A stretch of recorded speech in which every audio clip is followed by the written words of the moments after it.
شیر اور خرگوش۔ ایک گھنے جنگل میں ایک شیر رہا کرتا تھا۔ وہ تمام جنگل کا بادشاہ تھا، لیکن وہ بادشاہ جیسے پیش نہیں آتا تھا۔ ہر دن بے رحمی سے جنگل کے جانوروں کو کھا جایا کرتا تھا۔ شیر کے خوف سے جنگل کے جانور چھپ جایا کرتے تھے اور خود اپنی بھوک و پیاس کو مار کر سخت مشکلات سے دوچار ہونے لگے تھے۔ اس طرح کچھ دن بعد جنگل کے تمام جانور ایک مقام پر جمع ہوئے اور شیر کے شر سے محفوظ رہنے کے لیے سب مل کر رائے مشورہ کرنے لگے۔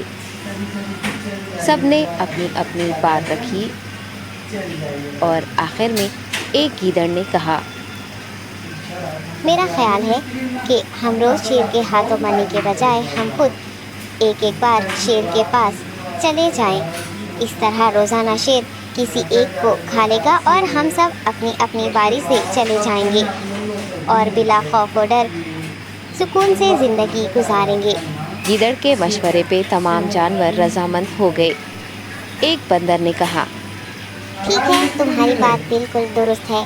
موت کا خوف کرنے کے بجائے اپنی باری آنے تک ہم اطمینان و سکون کی زندگی گزار سکیں گے۔ جانوروں کی بات چیت مکمل ہونے کے بعد خود گیدڑ نے شیر کے پاس جا کر یہ ساری بات بتائی۔ گیدڑ کی باتیں سننے کے بعد شیر نے کہا، میں بادشاہ ہوں، اس لیے تم سب کی بات مان رہا ہوں، لیکن ایک بات اور سے سن لو، اگر کسی دن مجھے جانور ملنے میں تاخیر ہو جائے تو میں خاموش نہیں بیٹھوں گا اور دوبارہ تم سب پر حملہ کرنا شروع کروں گا۔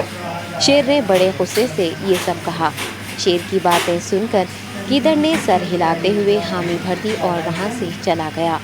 اس دن کے بعد ایک ایک جانور بلا ناغہ اپنی اپنی باری کے مطابق شیر کے پاس جانے لگے اور شیر سکون سے اپنے پاس آنے والے جانوروں کو مار کر اپنی بھوک مٹانے لگا۔ یہ معاملہ ایسے ہی چل رہا تھا اور ایک دن شیر کے پاس جانے کی باری ایک خرگوش کی آئی۔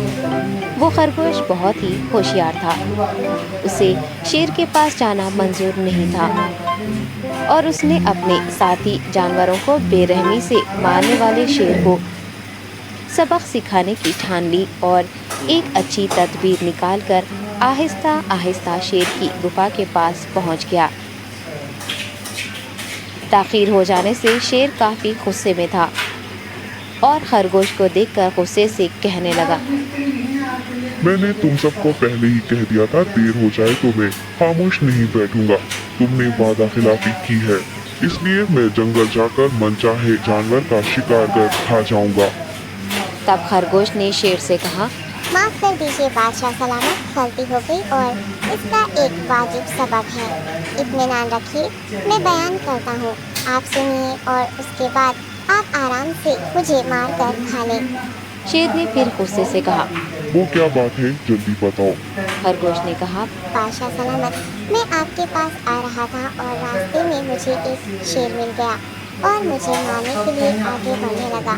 میں نے آپ کی بہادری کی بات اس شیر کے سامنے رکھی، لیکن وہ شیر آپ کے بارے میں بہت برا بھلا کہنے لگا۔ یہ سن کر میں نے غصے سے کہا، تم ہمارے جنگل کے نہیں ہو، ہمارے بادشاہ کے بارے میں ایسی باتیں مت کہو۔ یہ سن کر وہ شیر مجھ پر حملہ کرنے کے لیے تیار ہو گیا۔